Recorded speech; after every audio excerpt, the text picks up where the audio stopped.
Spags, I feel like it was just last night. We were on a show together, and if I recall correctly, that was the case. I mean, look, as we all know watching this show, Pete simply can't get enough of me. So we're back again to draft a Best Ball Mania 3. Going back to my account because I got to fill out these max lineups somehow on Best Ball Mania 3, drafted for $10 million in prizes. We'll also briefly catch up the NFL news, but today it's all about the draft. So, Pete, let's hit that intro.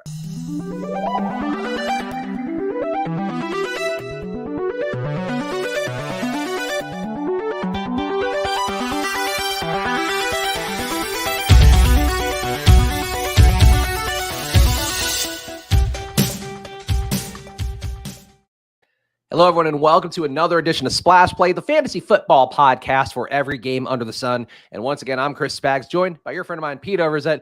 Pete, how are you doing? As you can see, the chat's already lit. And Bolick timed out yesterday on Ship Chasing. Today, he's coming and telling us he's horned up on a Thursday. Yeah, I'm like very concerned with kind of the general tenor of the chat. Willis wants bonks. Bullock says he's horny. And then Morano says, I'd be surprised if 90% of us weren't. Like, what is this big horny energy? I don't want our audience to have a Pavlovian horny response to this show. Okay. It makes me uncomfortable. It is weird. Like, the bonks have become a thing where I think I mentioned this to you, Pete. I think it was on the solo stream on Friday. Like, a guy followed the Splash Play handle. I think his name was Tharson, and he just DM'd like bonk to the handle. And it's like the bonks have become, in some respects, as big or bigger than the show itself. And obviously, we're tethering ourselves to a meme that exists, but the people love the bonks. They don't get enough bonks in their fantasy and betting shows otherwise. Yeah, well, so I will reference this one Alex is talking about. So Alex went, above and beyond with his cardio club stuff. Ended up here, he said, did 21 BBM3 drafts, 20 Peloton sessions, one walk, and over 11,000 calories burned. But it was in the post before his final post here. It's like a team, and then his calories.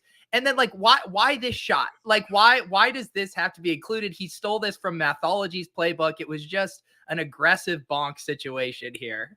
Look, I'm just glad to see the guys in the Peloton getting their health done. It's better than the equivalent of me. I took Luca out to lunch with two of my friends who were in town.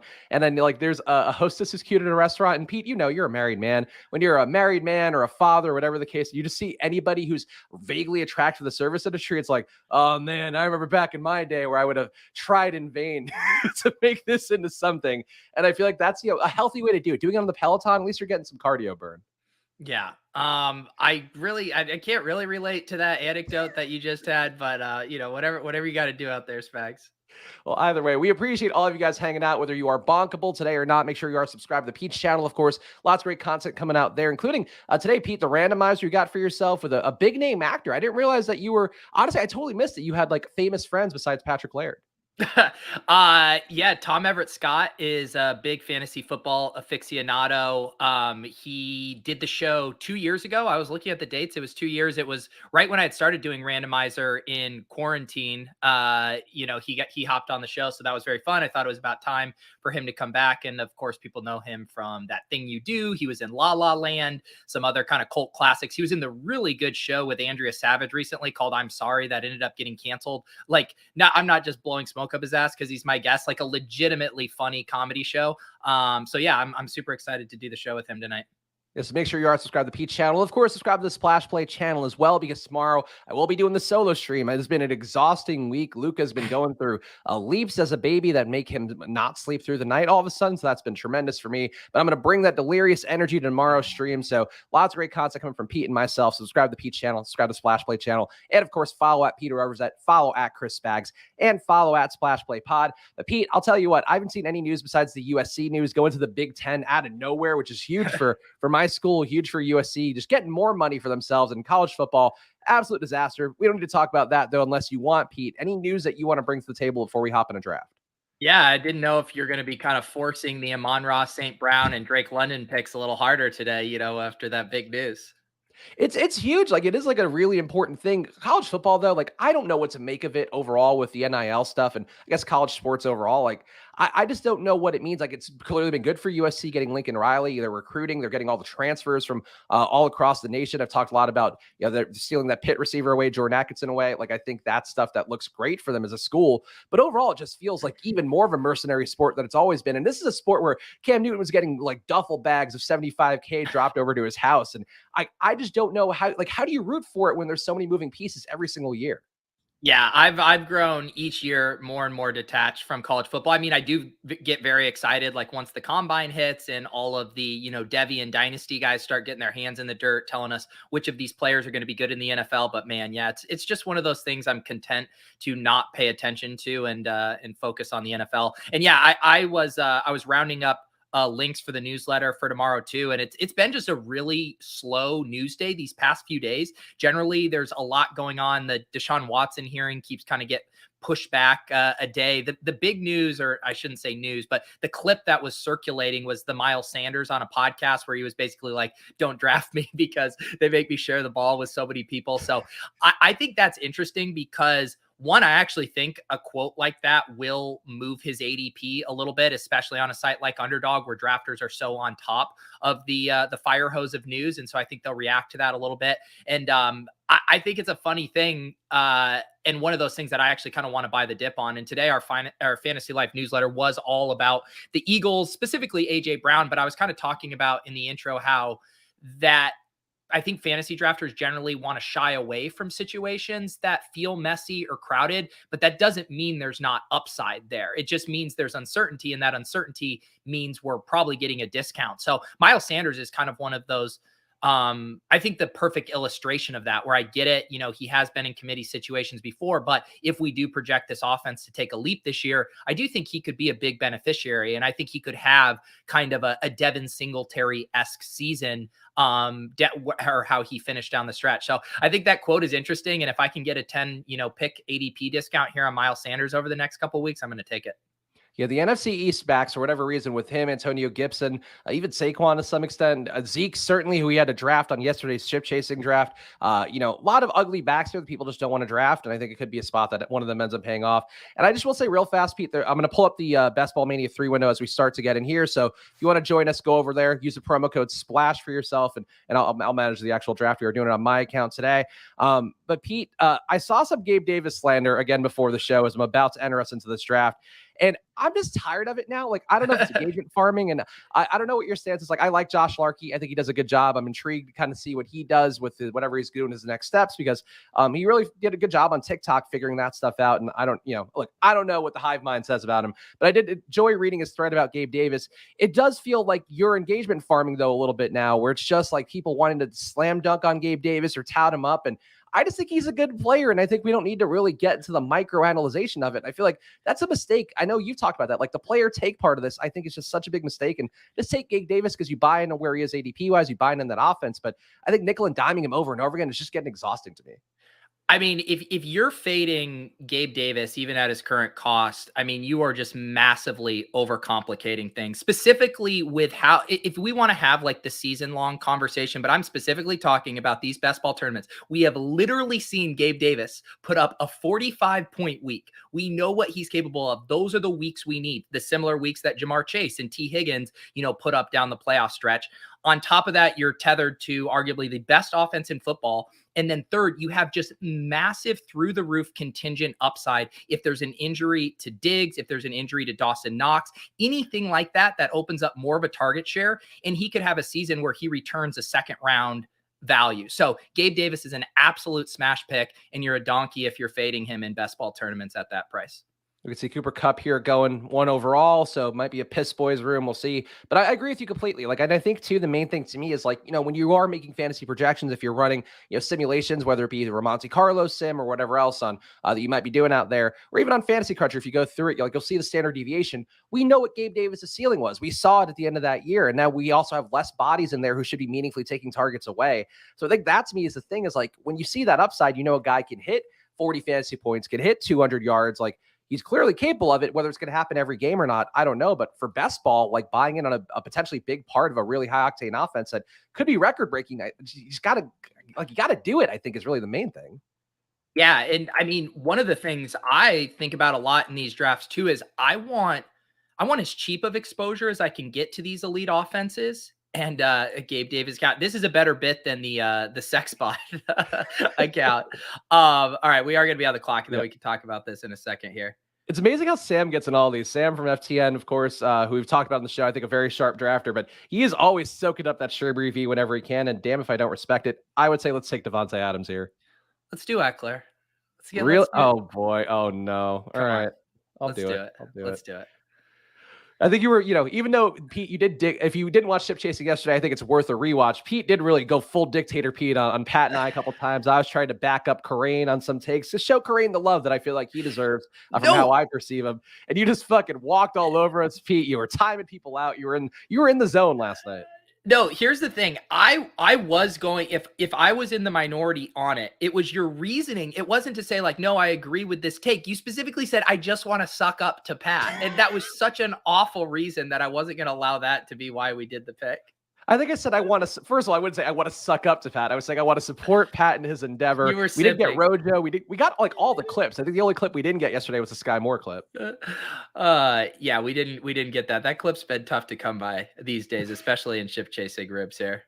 Also, got to give credit to Mark Smith, who I feel like has been on us lately with knowing player ages and all that stuff. He's got some interesting points about Marcus Mariota in the chat and about how apparently he's all far ahead of Ritter, but very far behind where Matt Ryan was. I touted the Atlanta Falcons on Ship Chasing last night. Pete said that they were going to win the NFC South. Do you foresee us getting any Falcons? You want to do a big triple stack of the Falcons today? Well, we are actually go to our board. I just want to see the board to see where we're actually, at a nice spot. I mean, Pitts rarely falls there in this room. He's not falling to us. But yeah, we can entertain some Falcons. I mean, I'm happy to take. I think in a vacuum, I prefer Debo over Evans, but I'm good with either.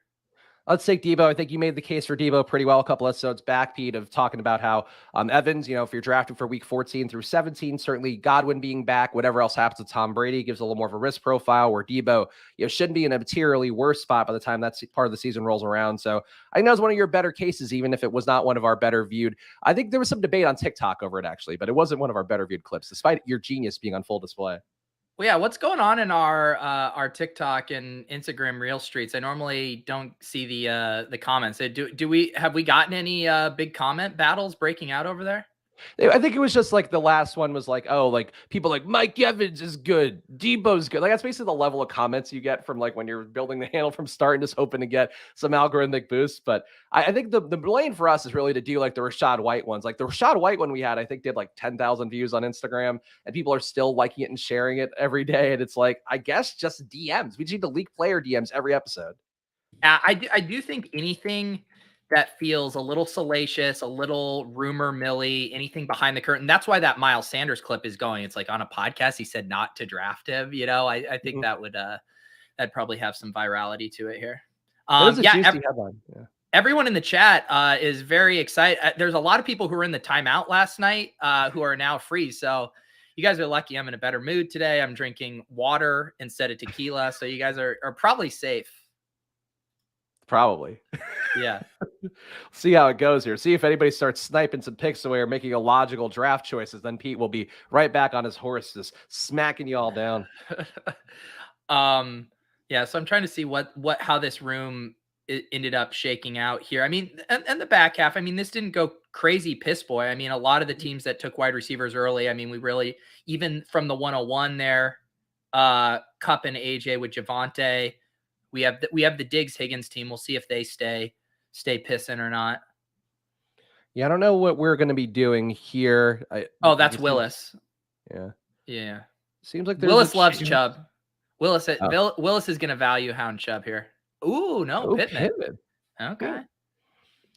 I feel like Willis was saying that Pittman, I think at some point mentioned he thought he was going to go in the second or third round. So no Kyle Pitts for us. Correlations on the table for anybody? Not really. No, yeah, I love Brown or Waddle here. Yeah, I would go Brown. Yeah. I'm not a big Waddle guy. Like I'll take Waddle when he's there just to get some exposure, and I have enough Tyreek to justify it. But I don't know. Like Waddle just doesn't do it for me where he is. Like I feel like if he were in the Jerry Jeudy area, I'd be a little more inclined for him.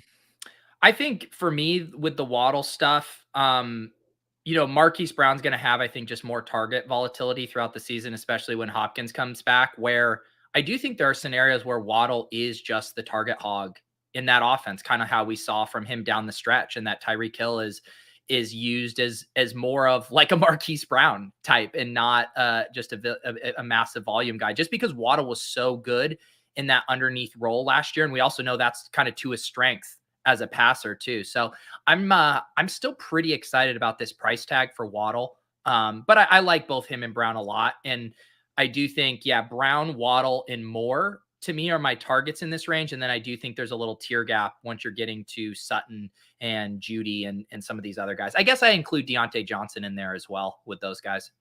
Yeah, I like Deontay Johnson enough as a player. I am starting to buy a little bit on the Chase Claypool Kool-Aid and thinking that he can take enough away and get the touchdown regression going his way. Also, did I miss something, Pete? Are you the one who's causing the bonking short gamer TV saying, can we get another Pete nip slip? Are you slipping nips here for the views? So I apparently on or let's make this pick and then I can talk about my nipples. Yeah, please. Let's tease it out until after the pick. Pete's nipples coming up right after the break. All right, let's see what Jay Frick did. Jay Frick. Fucking Josh. Why would he do that to us? Ugh, this is a gross spot. Yeah.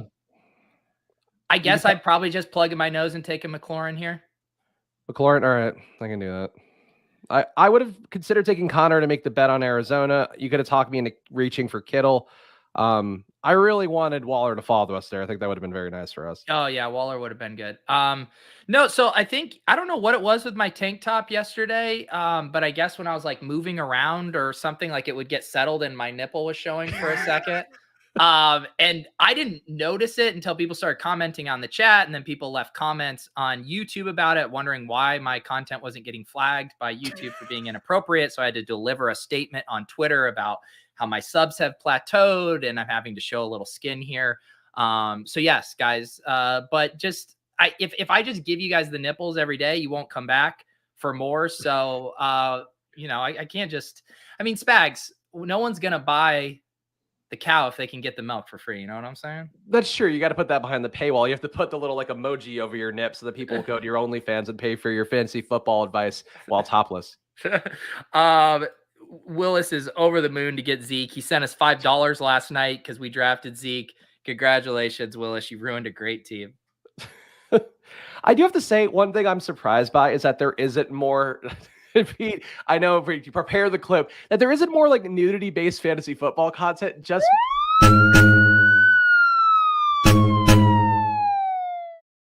it's a nudity-based fantasy football content. Like, what the fuck? Please describe what this would even look like. So it's like a tried and like, you remember, like, I don't know, if you were a kid, there was like, I guess it still exists maybe, but like naked news would be like newsreader women who would like take their clothes off while like reading the news or whatever. And I just feel like if you want to get like double the engagement, it's like, okay, that does really well? Like OnlyFans, people doing nudity. What does well? Premium fantasy football advice. Combine those two things, it feels like there's something there. Yeah, I just bonks all around. I mean, I'm going like also you can check the chain on our analytics. We're dudes broadcasting for 99% dudes. Like Spags, I just don't know how this is a viable business model for you.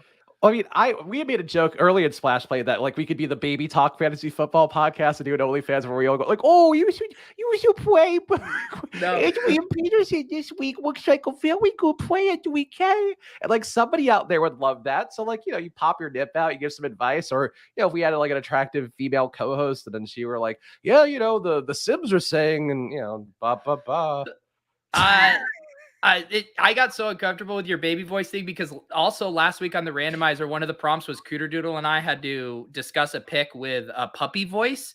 And, you think it's not like it's hard to do a puppy voice, but you yourself the cringe was just washing over me as I did it the same way it was washing over me as you did your baby voice. I think my baby voice is very the funny thing is I have like two of my best friends from high school in town who are like staying with me, and one of them also has a baby like a month ahead of me, and he was saying like he does the baby voice. Like I talk to Luca like I talk to you guys on the chat. I talk to Pete the same way. Like I just talk in normal language, probably a little too much profanity. At some point that'll come back and I'll reap what I sow there. But like I can't do baby voice, but I do think baby voice as a bit is very funny. Yeah, I guess in Spags world, he wants to be doing these private OnlyFan draft streams where he does baby voices and the chat calls him daddy the whole time. Like, whatever gets you off, dude. Week 17 correlation to where Stop. it's all Stop. at. God. If you're not correlating for week 17, you're doing it wrong. Stop it. Let's take Kyler, you idiot. Sure. I support that. All right. Don't encourage him. This is what happens when I'm like delirious, not sleeping well. It all comes out in one beautiful explosion of baby voice. Tell me about it, right, Mo? Oh, yeah. White Mao. Come on, White Mao. The views are going up, so we know it's working, Pete. I don't know if that's the correlation. How are we feeling about the team so far? I feel like we got good talent, but it just doesn't line up in any way that I find appealing. I like this team. I think it's a unique team. I think it's unique, yes. We're not prioritizing correlation early, which could be a positive based on what we've talked about recently. Yeah, I mean, this will be an interesting spot here. Can you go back to the queue? Yeah, I mean, I don't necessarily mind if we do.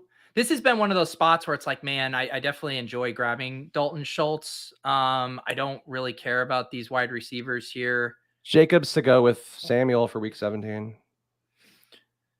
That's true. Yeah, I'd probably take Schultz, but you do whoever you want. Yeah, let's do Schultz.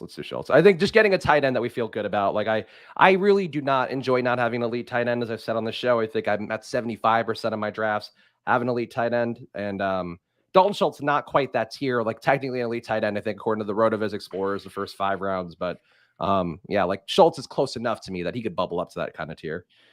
Yeah, and I mean, you always feel good too. And I mean, outside of McLaurin, we've attached ourselves to, a couple explosive offenses here as well. And I think it is obviously by feel, but it's just like I'm looking around at those other players. Dobbins is a guy I was drafting a ton. I'm not out on Dobbins. I just think the way things are trending with his injury that he's going to get cheaper. And so I think that could have been, obviously, if we had done a 0 RB start, I think Dobbins at that price would just made a ton of sense for us. But with the Eckler anchor, I do think it made sense to go ahead and grab Schultz there, even if it was a few picks ahead of ADP. Also, looks like we did lose out on Drake London going a little bit earlier than I would think you should to Corbin Welsh here. You won't take London away from Corbin. He only drafts players who have the name of a British city in their name. It's very limiting, though, but that's how you win the Billy Maker, is all players with a London-based tie. Oh, is Josh saying, is that correct? Katie just demanded a trade? Wait, NBA is an insane landscape. Every sport is just fucking bananas every offseason. Dude, I hate to say it, but like the NBA is so drunk right now. Oh, it's like off season on steroids is what it's like you off season on steroids. No, stop it. No, that was always like the Bill Simmons thing. You'd be like, the NBA's drunk right now, man. It's crazy though. Like college football being insane, the NBA being insane. Like DeJounte Murray got traded. Casual NBA fans probably won't care that much, but like that's an insane trade. Like that guy was playing like an absolute monster in San Antonio, and they got him for nothing. I don't get it, but that's talk for NBA best ball season. I like this European correlation here. Drake London and Paris Campbell. That's how you do it. Yeah. The Paris is 2 R's though, so it's completely different. It's fine. I mean, if only Jim Rome played NFL. Let's see. Oh, people enjoying the KD talk. Look, I appreciate all you guys doing NBA. Hopefully you'll play some NBA best ball and underdog, because I'm hoping that's bigger this year. I think that would be fun for me. And I think Pete, can you be tempted in the NBA best ball world now that you are like so firmly in best ball world? I can definitely be tempted. And I had even thought last year that maybe I could do some like NBA randomizer drafts too. And just, I always think like the no dunks guys, I probably wouldn't have them do a regular football randomizer because they don't follow football, but like doing a randomizer with those guys in NBA would be super fun. So yeah, I could see myself getting into a little NBA best ball and maybe some NBA randomizers as well. Okay, good to know. Good to know because I'd plant some NBA best ball flags. I don't know what the meta is for it, other than not drafting backups positions. I would think would be an important part, but I'd be curious to know what the zero RB of NBA is. All All right, right, we're we're back up. on the clock. Is Lance still here? Yeah, he's still there. Um, yeah, and maybe we can. I don't know if that's too. I probably wouldn't push it here. Actually, I mean, obviously now I bring him up and stuff like that. I would probably do like Pollard or Sanders. I don't know. What do you think? All right. Oh, did I Let's not do, get it in time? let's do Pollard. Oh, I tried to get. Yeah, I got Pollard. Okay. Okay, nice. We Yeah, took I wouldn't Schultz. mind taking Yeah. Lance there because I didn't feel strongly about it. But yeah, we took Zeke yesterday, so we got to take Pollard today. Of course, Josh just snap takes him. Josh just does whoever he hears. He's on elliptical right now. You can tell he's on an elliptical because he's not chatting and he's sweating and he just is whatever player name is said, he'll take. Well, let's do this experiment. Go back to the board. I'll tell you who Josh is going to take here. All right. Man, if I was picking here in the second, I would sure think actually let me go look at his team and then I'll tell you who he should pick. Okay. All right, so he has Trey Lance, DeAndre Swift, Adams, Cortland Sutton, Godwin Hopkins, and Waller here. Okay. I mean, this is Josh Miles Sanders. You got to buy the dip. I know he told you not to draft him, Josh, but this is, yep, there it is. This is beautiful. Josh Do we just take does Dak whatever here? I say. Who do we? Oh, with Schultz. Yeah. I would say, yeah. The only other thing is I'm feeling a little weak at wide receiver. I wouldn't mind taking Tony just as another big upside crack here. I think that's fair. Yeah, Tony, I like the idea of taking Dak. I feel we're thin at receiver as well, and I think that yeah, there's a little more logic I think to it. Though I guess we wouldn't know how to take another Cowboy if we took Dak because we do have Pollard in there, and theoretically he can get a little pass game work. Josh, hands on the elliptical at 10-2, bud. Josh too, like love Josh. Josh, one of our regulars here. From what I can tell from Josh, I don't think Josh is in killer cardio shape. So these must be awful. if you're like not in great cardio shape, like Pete works out a lot. Some of these people are doing the drafts, like working out every day. If you're just hopping on to try to get whatever the cardio club freebies are, and you're drafting, like it's probably like, oh fuck, I gotta pick somebody. That's probably how that process is going. Yeah, do you know what would be just the most embarrassing but funny montage was like behind the scenes footage of everyone doing their cardio drafts and just like, what if if you could get footage of everyone making their like 18th round pick while doing cardio would be just a bunch of disheveled, out of breath people making picks. Like honestly, that's like where the real engagement is. Like to farm, it's not the hot Peloton girl. It's like you dying, looking like you have given it all on the line to get a $25 entry into a tournament. Like that to me is where I think you can really make some strides if you are trying to grow your brand through the Underdog Cardio Club. I would like if I had a Stairmaster in my house, which how rich, I think those things are like $8,000. If I had one of those, I would attempt to live stream a cardio club draft live, but it's like going to the gym, the machine's loud, the gym's loud. No one would actually want that. But maybe some sickos who want to see my nipples would just watch me just kind of like security cam footage style on a Stairmaster for 45 minutes. I would thought about before when I was really into the Peloton when I just like the gyms still weren't open in LA and I needed to do something and Alex got one and I was like I could stream on a Peloton, like that feels like an okay bit, but then you can't really hear the class you're doing. It does seem like it'd be a little bit too hard. I did the one time. So when Mans did his broathlon with Bales and Levitan way back in the day to announce the beer mile, I remember I did the interview while on a treadmill, while jogging. That was it was like, it was a disaster to try to film, to try to talk, to do all of that. Like exercising and content and drafting at the same time. I don't know. I think that might be a bridge too far. A question from Max Pete about the mechanics of the Underdog Cardio Club. Well, is 5 carry over for July? He couldn't make it to 7, sadly. Do you have any closing tips for people trying to max out their cardio club entries to get whatever the prizes are? Yeah, I will admit we haven't discussed stuff like this. Max, I would really, I mean, I know you got what? I think we'll probably accept, Max, just squeeze it in, man. You just got 2 more. It's like, it's 2 40-minute sessions. You just got to squeeze it in. That's all I can say. Bonk. Bonk. Also, NSFW said added C. Davis Maddock. Is that part of the sales pitch now? I mean, Davis is a handsome man, great hair on him. Where is that? I missed that comment. No, his username now is NSFWHD C. Davis Maddox. Oh, I just, yeah. I literally, this is what's so funny. The porn bots are so common now in the chat that they're like white noise to me that I don't even read what the header said. I just see the NSFW HD and tune out. One of the best bits, though. Got to give him credit for that. Do you want to take Zach Ertz here and just get the double stack, or is there some other way you want to go? What pick are we at? 105. I mean, I do fucking love Singletary. I could live with Singletary, but I think one of those running backs. Let's go Ertz. Go Ertz. Okay. If you got him in time. Just because my thought is Ertz is the only tight end here. It gets us that double stack. This is a wide receiver heavy room. So Rondell's probably going to go off the board before we're comfortable with it. And then there's so many running backs available here that we're going to like whatever running backs available to us at 10-4. Yeah, I would agree. And I think, we could have taken Derek Carr just to mess up Josh taking Derek Carr. Though shocking that Josh wants to get on the show here for the 18th round. Is that worth it, Pete? What do you think? Yeah, I'll allow it. I will. But don't send him the link now because he's going to jump on as soon as he can. That's true. Josh, a man who loves his camera time. I don't know if he's still doing. He was trying to get a show off the ground. So we'll see what Josh has to do here So get ready, Josh. Get yourself camera ready. We are kingmakers over here. Next thing you know, this guy will be streaming cardio drafts nonstop. He'll be going head to head against you, Spags. He'll be streaming his cardio drafts Friday afternoons at 2:30.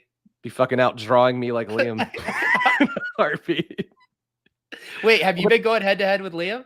Oh no, I think, but I keep an eye on the views. I'm doing all right. I feel bad, not bad about it. Like I'm ahead of some actual networks with my Friday streams.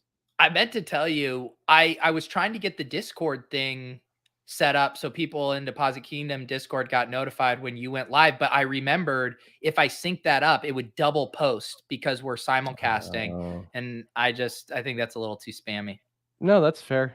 Just shit on my dreams of reaching that Deposit Kingdom audience. Or we could keep, Splash Play as this pure Spags play.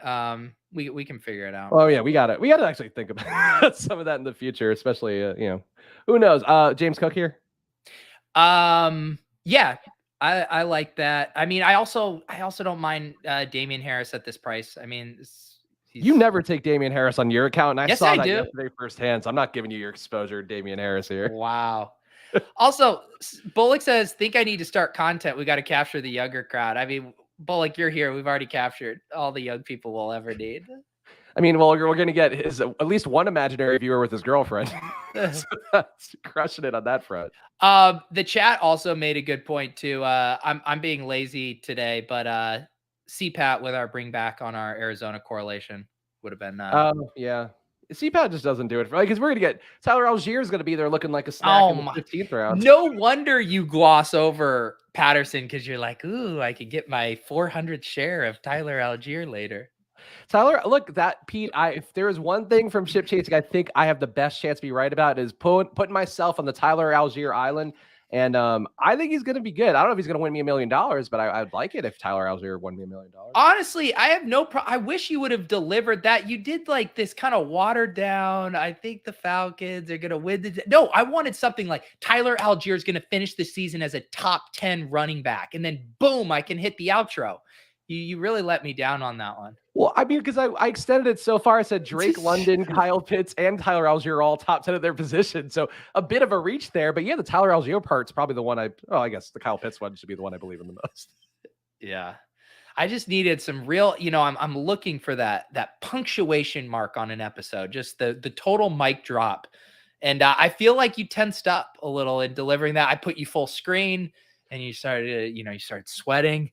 You knew how much pressure there was. 200 people watching, a lot of people in timeout. No, it's funny though, because I said it to Pete and Pat on the show and after the show as well. Like I do watch Ship Chasing every week, so it's like Pete and I, you and I've done probably now in the literal hundreds of shows. I think by a wide margin. it's still nice to be on the show that you like enjoy watching. So it's like, I don't want to be the one who ruins this show that's like informative, entertaining. So I'll just go with the flow more than usual. Ruined the show where I was drunk and belligerent and angry at the chat. I don't know what there was to ruin. But that was what brings me joy when I watch the show. Is like, oh, Pete and Gretch is going off somebody's going off the rails here. So I'm just along for the ride while contributing hot Tyler Algier takes that are very likely to be true. There you go. All right, let's look at a little state of the union on our team. Let me see our team here. Okay, I was pulling up NFC Rookie of the Year odds at the same time. We got Kyler, got Austin Eckler, Tony Pollard, James Cook. At receiver, we got Debo, we got Marquise Brown, Terry McLaurin, Kadarius Toney. Tight end, we're pretty much done. Dalton Schultz, Zach Ertz. Yeah, so we're in some weird spots here. Honestly, I would consider just wide receivers gross. We've already bet on Washington being better than expected. You want to just take Jahan Dotson here? Okay, I could do that. Are we doing a Carson Wentz double stack? Maybe. Honestly, but it's probably not the worst thing. What you could probably filter out tight ends just because we're done with tight ends. Yeah. This is the one flaw in my production skills. I don't often click out of one position group. Yeah, there's just lots of available. Let me see our other wide receivers. What other kind of stack options? So we got Daniel Jones and Wentz as stacking options. If we were to take a guy like Parker here as well, that would open up Mac Jones as well. But it does seem like the pocket of this draft right here specifically. I mean, this is the zero RB sweet spot. I mean, Madison, Rojo, Rashad White, Hines, Spiller, Henderson, Carter. I mean, like those are like the nut zero RB guys. So I do think we should probably come away with one of those guys here. And then I think we're probably a 5 running back build with this team. I still am trying to get 6 and 7 more just because I feel like, and I give Dricko a lot of shout outs here, but he wrote an article recently about, and I went through that on the roster explorer on RotoViz as well, just to kind of see where I felt with it. There is a lot of value in taking 6 RBs and 7 RBs, especially when you are doing the 0 RB build. We did take Eckler in the first round, but I feel like even in, the anchor RB or hero RB kind of builds, like 6 to me is looking better as long as you are getting a good enough talent at wide receiver and the other positions. So to me, it's all about where you get them. Like if you get your anchor and then you don't start drafting your RB2 until like round 12 or 13, then I could definitely see getting to 6. I think Pollard's like a fair, investment. We took him at pick 81. We took Cook here. If we take another guy here, I mean, are there any correlations we should think about? I mean, I'm good with Madison, White, or Hines. Hines would be the correlation with Tony. Yeah, I've got more than enough Madison because he is my Dalvin Cook leverage play. I know we both have a lot of Rashad White, so let's just go Hines. Yeah, so I guess what I was saying is I do think of it as a sliding scale, and because we did get our running back 2 through 4, this to me feels like a 5 running back build. Okay. But again, because I also just feel like we're slightly behind at wide receiver with the room being so wide receiver heavy that we might need a little bit more volume there. I mean, don't forget, we got to get that Arizona bring back. So if we don't take Tyler Algier, you'll have Brian Edwards there looking ready for battle in the 18th round. Someone take Tyler Algier. Just put Spags out of his misery. Don't take Tyler Algier. I mean, take Tyler Algier if you want to win all the money. Don't take Tyler Algier if you enjoy your internet content creators being happy. I was He's one of my higher owned guys too, which I was kind of surprised by. I was just pulling up my exposures here. He's dropped down. No, yeah, so overall, he's my 4th highest owned running back. And then so I must have been like jamming him hard in the puppy because he's like my 8th in BBM3. So I must have just been like ripping Algier and puppies. I'm looking at the Rookie of the Year odds. So I don't know if this is updated. This is a Vegas Insider article, so it could be from the open perhaps. Tyler Algier is at plus 5,000, which puts him for Rookie of the Year alongside Rashad White, but also alongside Alec Pierce, Justin Ross, John Mechie, Sam Howell. These Rookie of the Year odds are perplexing. Do you know who's number 1? I mean, number 1 Rookie of the Year. I'm guessing Drake London. He is number 2 at plus 700. Is it Brees Hall? Brees Hall, number 4 at plus 800. Okay, then fuck. Is it Pickett? It is Pickett, number 1 at plus 500. Wow. And a lot of FUD on Pickett lately coming out too. I mean, ESPN just released this article where they went around with their reporters kind of assigning chances. And it was crazy. They assigned, percentage chances that they start week 1 and then, percentage chances that they sit the whole season. And of all those top QBs, they actually gave Pickett the lowest percentage chance to start week 1. They had him at 2%, and the other guys, they all had it about 5%, which is like, doesn't really check out to me that Kenny Pickett would have the least likely odds to start week 1 of any of those guys. I don't get this at all, honestly. Like, because plus 500, like to be the leader in the clubhouse out of all those guys who are skill position guys and should be playing from day one. And like the next QB up is actually Desmond Ridder at plus 1600. So, like, Matt Corral's plus 2000, Malik Willis plus 2500. So nobody else is even close. Like, that to me screams that, like, the money is saying that Pickett's going to play and play early, even if it's not week 1, it's like week 3 or something. Algier Willis. Oh, boo. Love Willis. Oh. All right, let's see what we're looking at here. All right. Tyler Algier. I don't think we're taking any of these quarterbacks. So let's see running back and wide receiver. Okay.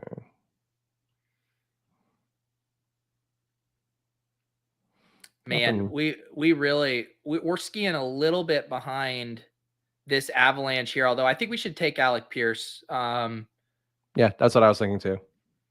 And then what we could end up doing if we don't want to do the Wentz thing, which I wouldn't blame either of us, even though we've taken those two. Like, I do think we could grab Daniel Jones and then try to grab Wandale or Richie James super late. And now we're just playing for that like week 17 shootout between the Giants and the Colts.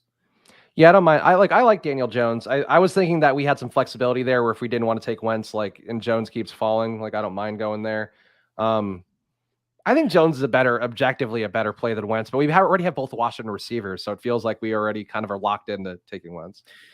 Yeah, and I guess I just don't think of it that way, because if you think about, well, if we end up with a Giants double stack, we've invested similar capital in, the Giants in that game as we have Washington. In the same way, like, I wouldn't shy away from having, Tony and Wandale on a team where I didn't have Daniel Jones. Like, I'm not ruling out 2 players from the same team just because I have their quarterback. Like, obviously that's preferred.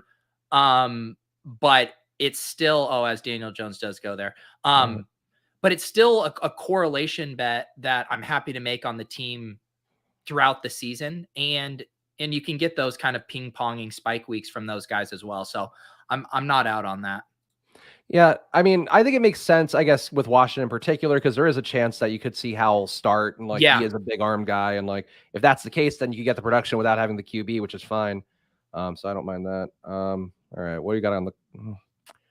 I'd probably taken Pickens as the biggest swing here, right? I think so. Unless you wanted Davis Price to get another bit of the Niners. Yeah, that I would be fine with Davis Price. I think we're done at running back though if we do Davis Price. Let's take Pickens just to try to get somebody with some talent in. Yeah. I think it makes sense to kind of raise our wide receiver ceiling here. And I do agree with you. Some of the other spots that I've done, the 2 wide receivers without the quarterback, was Pittsburgh is one I do it with a lot as well. Like, I'll get a Deontay Johnson with Pickens or a Claypool with Pickens, and I won't necessarily stress, not having, one of Trubisky or Pickett there. GA pointing out too, we could take Matty Ice if we wanted. Yeah, I wouldn't mind that. It honestly wouldn't be the worst thing if we did a 3 QB build. I'm trying not to do that, but Osmo said on Lulz, right, that 3 QB builds are more optimal, right? Or in terms of how he's viewing it. Yeah, and this could be a spot you could do it. And the way I kind of view those unsexy quarterbacks who we know aren't going to rush a ton. So, like, say the Ryan in this spot, like, if Ryan falls, I mean, I don't know when we pick next. It's in a while, right? Yeah. So, like, if Matt Ryan were to fall to us this far beyond ADP, I think that could make sense. We could then also grab Paris Campbell would probably become a prime target if we grab Matt Ryan as well. So, yeah, it's just like, I don't want to even draft those kind of low ceiling guys at cost, but when it matches up correlation wise and you get a discount, then I'm down to pull the trigger. Yeah, we have Hines and Pierce, so like I don't even think we would need to force a Paris Campbell unless we Oh, you're wanted to. right. I Yeah. forgot about the Pierce pick. Yeah, yeah. Yeah. So we got some flexibility depending on how the room approaches these next 10 picks. Yeah. I I like this team is weird, but like I think it's interesting. Like it's young and it's got upside. Yeah. And it's it is it's like it's natural, right? No one's really excited about Washington, but of course there are scenarios where Dotson's better than people think, and McLaurin continues to be good, and this offense is just better. And so picking your spots to get your exposure to these guys when you're getting them cheap, I think makes sense. I mean, how cheap did we get McLaurin and Dotson, or was that just because we were in a wide receiver avalanche? Yeah, I think it was just the wide receiver Okay, avalanche. yeah, we took McLaurin 3 picks ahead of ADP, and then Dotson. Okay, yeah, this was pure avalanche, so Yeah. maybe we did. Willis flagged this as a ship chasing room from the get-go. Maybe I shouldn't have forced you to take Eckler there. Well, we live, we learn. I'm just glad to get an entry in, honestly. Like, because we talked about yesterday on chip chasing. Like, I am just shy of 90 entries in BBM, and I got to start getting them in. Like, there's I think 87 days or 85 days left of the season now. I honestly am making that up entirely, but I think I saw 87 a couple days ago. So like that means we're at like almost draft a day territory, which we got to save a few for the streams and such, but got to get a little bit ahead of the 8 ball. I'm thinking soon. I'm in the same boat. I've been doing similar math, thinking, yes, X amount on streams, but I have been trying to do one a day, basically, just to kind of stay on that path. And kind of like we were talking on ship chasing too. Like, I mean, my August is going to be insane. We're going to be layering in so many of our FFPC drafts as well. And so I just have tried to be very realistic about how much barbelling I can do. What's probably going to be like the blast off opportunity for me is probably Labor Day weekend. If the contest is still open, we'll probably have a little downtime over that weekend, and I also could see myself trying to multi-table. I think with BBM drafts, because I want my bullets to really count, I doubt I would multi-table more than 2, but I could see myself doing like a back-to-back, 45-minute session. So 90 minutes, and you get done with 4 drafts, something like that.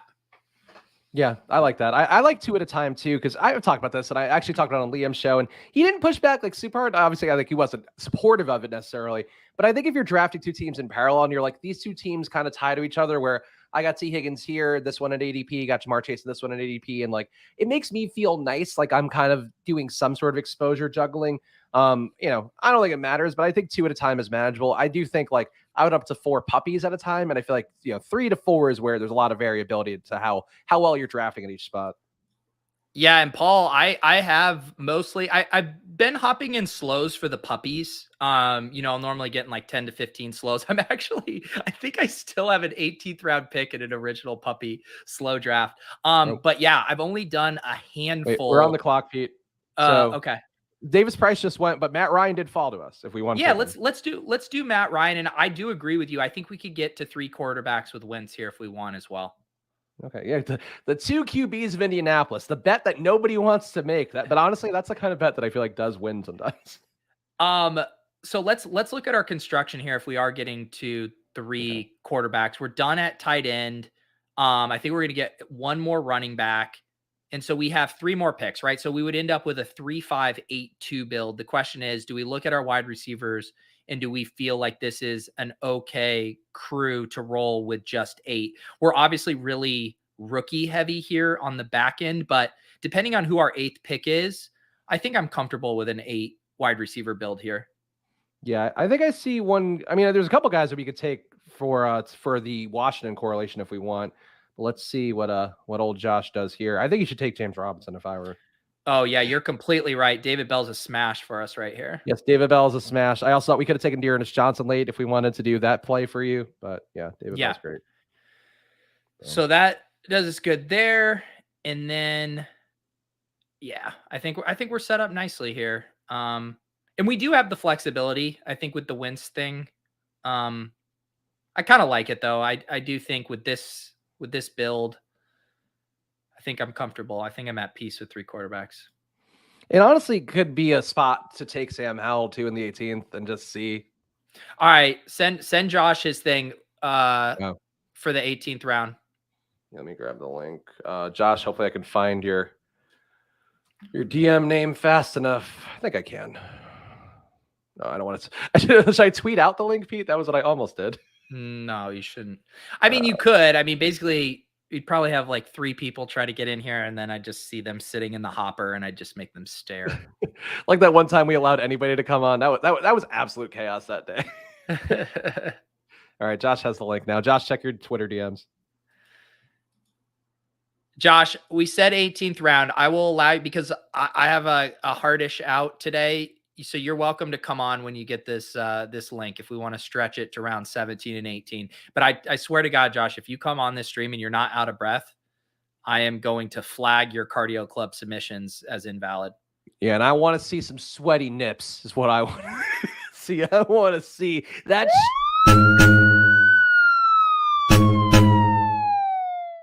glistening. That's what I want to see, that shirt.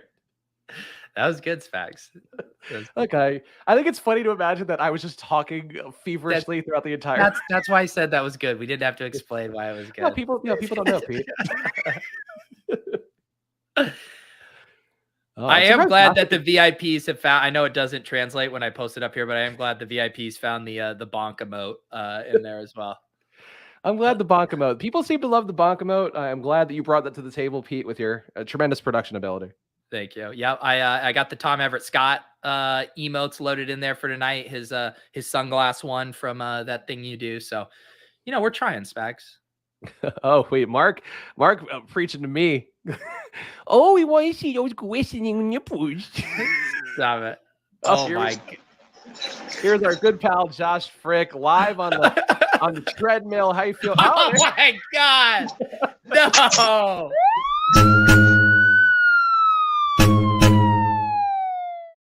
How are you feeling, Josh? How's your Spags? How are you doing? How many miles have you done? What's the calorie burn? How are you looking? I'm at 4 miles right now. I'm on my 4th one in like 14 hours or something. This really sucks. I have blisters on my feet. Spending all my money. I was so impressed, Josh, I thought you were kind of joking when you said you were going to try to complete this in 2 days. Why did you wait so long to complete the challenge? To be unique. That's all. So is this going to be the start of your fitness journey where like this is going to be you every day now all summer grinding? Oh no, after today I'm done. I can't walk tomorrow. You're just going to be done exercising for like 2 months? I quit for like a year. So Underdog Cardio Club brings you out for 2 days every year? Until Underdog basketball cardio starts. There you go. There you go. Will you admit it did seem like you were just taking whatever players we mentioned on the stream earlier? Is that what happened? Yeah, that's plus TV. I fucking knew it. I'm glad to have somebody finally admit it on the show. Right. Carson Wentz.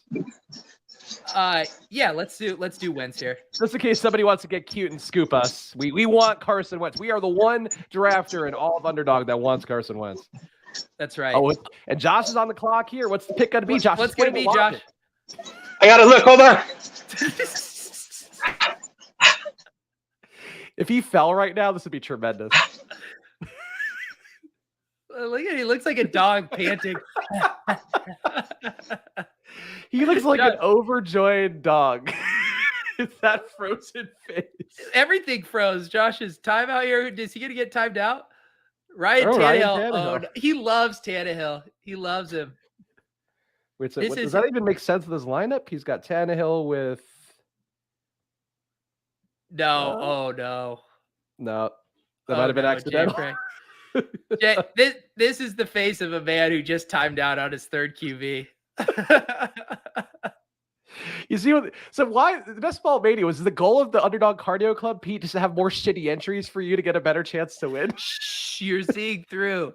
I was like, what if I could get some of the most engaged and best drafters to be distracted and make suboptimal decisions while drafting. Aha, the Underdog Cardio Club. Well, it was funny because I was like, why don't they do this with a puppy? And now that you were saying it out loud, it's like, wow, this actually is genius. That get some shittier lineups in, get some marketing. It's real win-win for Underdog and you. Thank you. Yeah, I'm glad you saw right through this. So we are going to do running back here with our last selection. Let's see. Will you just, Spags, will you please filter to just running backs? Oh, okay. I was showing you the team so you could see if we had any correlations. I say we still do. I say we do D'Ernest here. We have kind of two outs. We're playing now. We basically super stacked two of the least sexy games to stack in Week 17: Washington, Cleveland, and Indianapolis, New York Giants. I like that. Yeah, a lot of running backs usually get drafted. Gone. Benjamin, I feel like you're steaming up single-handedly. Someone had to leave a mic drop hot take last night. I'm just timing this one out. You guys can wait and earn every little bit of your last 4 draft picks. I will say, Josh is coming back. I had to draft it. I hate you. We did see. We didn't think you would willingly select Ryan Tannehill as your QB3. Well, I'm a Titans fan, so. Josh, trust me, your entire existence for about 6 months was just spamming the chat with Julio Jones propaganda. And how good was he when he played last year, Pete? I barely remember because he played for like 3 quarters. How many games did you play? Oh, here we go. Here we go. Also, Mark Smith, Josh, asking for you to make Ryan Tannehill's Jordan pose or whatever that thing is to celebrate your picking of him. I should have worn my Geno Smith jersey for old time's sake, but. Man, a fine QB taste is what you've proven to be. So how do you feel about your team, Josh? I can't see it, but good. Right behind you guys, I'm always good. Yeah, you were just kind of scooping and sniping the Splash Play Bros today. Last night, too. That's true.